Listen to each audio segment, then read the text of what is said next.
So doctor గారు మనం ఇన్ని రోజులు మామూలు సర్జరీ చేసేది సాంప్రదాయబద్ధంగా కోయడం లాంటి మాన్యువల్గా చేసేది. ఇప్పుడు రోబోటిక్ సర్జరీ వచ్చిన తర్వాత రోబోటిక్ అసిస్టెడ్ సర్జరీ. ఇప్పుడు దీంతోని ఫలితాలు ఏ రకంగా మెరుగవుతున్నాయి? ఇన్ టర్మ్స్ ఆఫ్ రికవరీ కావచ్చు, in terms of precise cutting కావచ్చు, బ్లడ్ లాస్ కావచ్చు. ఇది అంటే ఏ రకంగా మెరుగుపరుస్తుంది పేషెంట్ జీవితాన్ని? సో మీకు తెలుసు ఆర్థరైటిస్ అంటే ఇది కార్టిలేజ్. సో బోన్ పైన ఒక కవరింగ్ ఉంటుంది, దాన్ని కార్టిలేజ్ అంటాము. ఈ స్మూత్ ఉండాలి. మోకాలు అరగడం అంటే ఇదే కార్టిలేజ్ కొంచెం రఫన్ అవుతుంది. సో దీనికి మనం అరగడం అంటాము. ఇమీడియట్ ఒక రోజులో ఏమవ్వదు, మెల్లిమెల్లిగా over period of time. Older age గ్రూప్లో 50s, 60s, 70sలో ఈ కార్టిలేజ్ మొత్తం ఇట్లా డ్యామేజ్ అయిపోతుంది. ఓన్లీ లాస్ట్ స్టేజ్లో, అంటే దీంట్లో 4 స్టేజెస్ ఉన్నాయి, 1, 2, 3, 4. లాస్ట్ స్టేజ్లోనే ఇది కార్టిలేజ్ బోన్ కట్ చేసి దాంట్లో ఆర్టిఫిషియల్ ఇట్లా మెటల్ జాయింట్ వేస్తాం. ఇప్పుడు మీరు అడిగిన క్వశ్చన్, రోబోటిక్స్లో అడ్వాంటేజ్ ఏంటంటే ఈ బోన్ కార్టిలేజ్ కట్ చేయాల్సిన యాంగిల్స్, యాక్యురసీ, డెప్త్, మ్యాగ్నిట్యూడ్ ఇవన్నీ రోబోట్ ప్రిసిషన్తో డిసైడ్ చేస్తుంది అండ్ ఎగ్జిక్యూట్ కూడా చేస్తుంది. So that is the difference. So ఈ సింపుల్ అండర్స్టాండింగ్ కోసం ఇప్పుడు ఈ బోన్ మోడల్ ఉంది, ఈ జాయింట్ ఇక్కడ కూర్చోవాలి, బట్ ఈ గ్యాప్ మీకు కనిపిస్తుంది ఇక్కడ.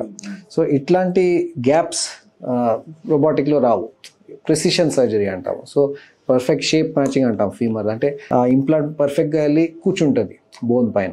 సో ఇది ఒక అడ్వాంటేజ్. సెకండ్ ఏంటంటే రోబోటిక్స్లో ఒక హ్యాప్టిక్ టెక్నాలజీ, అంటే ఒక సేఫ్టీ ఫీచర్ ఎక్కువ ఉంటుంది. సో ఇప్పుడు మాన్యువల్లీ బేసిక్లీ బోన్ కట్ చేసి రీప్లేస్, లిటరలీ మాకు కార్పెంటరీ లాగా ఉంది. సో సా ఉంటుంది, డ్రిల్ ఉంటుంది, ఇవన్నీ ఉంటాయి. సో సాతో కట్ చేయాలంటే ఆ సా ఇటు అటు ఎక్కడైనా వెళ్ళొచ్చు. సో ఈ పక్కన లిగమెంట్స్ కూడా కట్ అవ్వచ్చు, ఓకే, ఎక్స్ట్రా బోన్ కూడా కట్ అవ్వచ్చు. సో రోబోట్ అసిస్టెన్స్తో main advantage safety.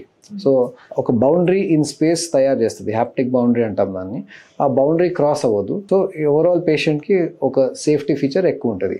So because of all this, so accuracy, safety and tissue dissection తక్కువ ఉంది కాబట్టి రికవరీ కూడా కొంచెం ఫాస్టర్ ఉంటుంది. సో పోస్ట్ సర్జరీ మేము హాస్పిటల్లో చూస్తాము, pain of the patient non రోబోటిక్కి రోబోటిక్కి డెఫినెట్లీ తేడా ఉంటుంది.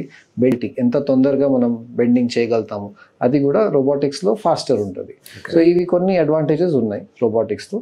బట్ నీ రిప్లేస్మెంట్ సర్జరీలో కంపల్సరీ రోబోటికే చేయాలా అని ఆన్సర్ ఇస్ నో. అట్లేం లేదు. నీ రిప్లేస్మెంట్ ఒక successful surgery even without robotic technology. Technology is just the additional feature which has come about ఈ లాస్ట్ రీసెంట్ 5-6 yearsలో పాపులరైజ్ అయింది.